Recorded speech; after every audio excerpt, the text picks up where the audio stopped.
The goal of any relationship shouldn't be that the other person lives up to this pedestal that we've put them on. The goal should be a real connection with who that person really is. I know that when I started doing videos on YouTube, I was very almost over the top positive.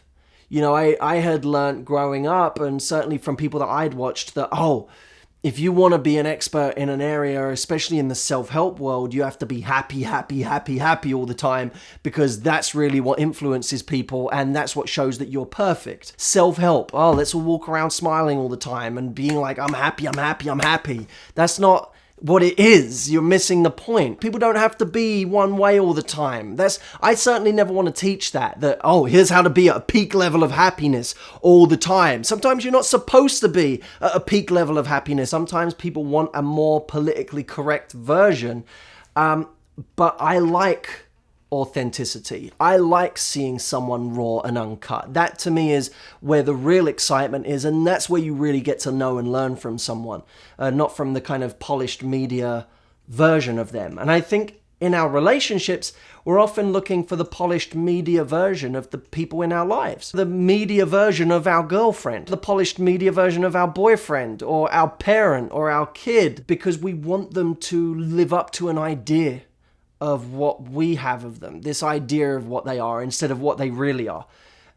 The problem is that we end up enforcing all of our own personal rules. We don't allow people the flexibility to be who they are and to express themselves authentically.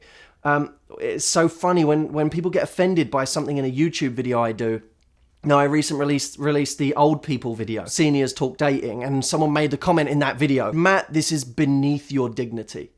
And I remember reading that and thinking, it's not. Like, me in that video, that's not on someone else. Like, I okayed that video going out there with the swear words and with, you know, the profanity and the lewd comments. When someone says that, I think, well, you either want a relationship with the real me or you want a relationship with the idea of me. If you want it with the idea of me, I can be this pure, righteous person who doesn't ever say a bad word or doesn't ever fall out of bed on the wrong side. When I started changing my YouTube videos from being happy, happy, happy to being, well, I'm gonna now be me.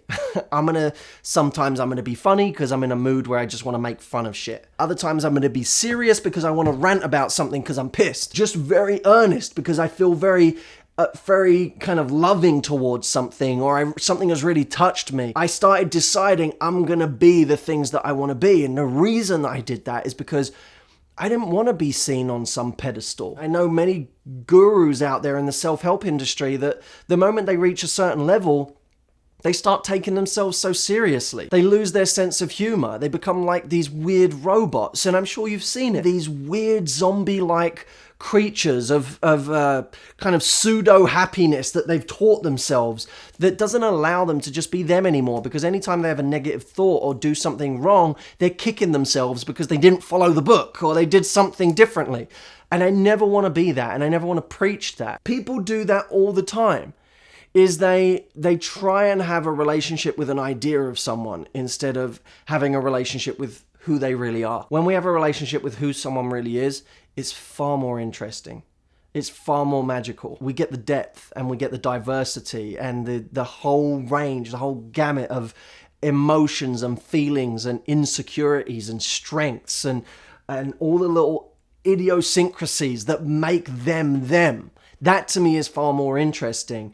And I think it's something we have to allow people to be more. My challenge to you, and I want to take up this challenge myself as well, because it's not easy. When someone does something that doesn't fit with your exact version of them, again, ask yourself that question. Do I want a relationship with my idea of them, or do I want a relationship with the them that actually exists? This one is going to create much more depth than this one, which is going to create constant conflict anytime they do something that doesn't fit with the way I think they should be or the image that I've built up in my head.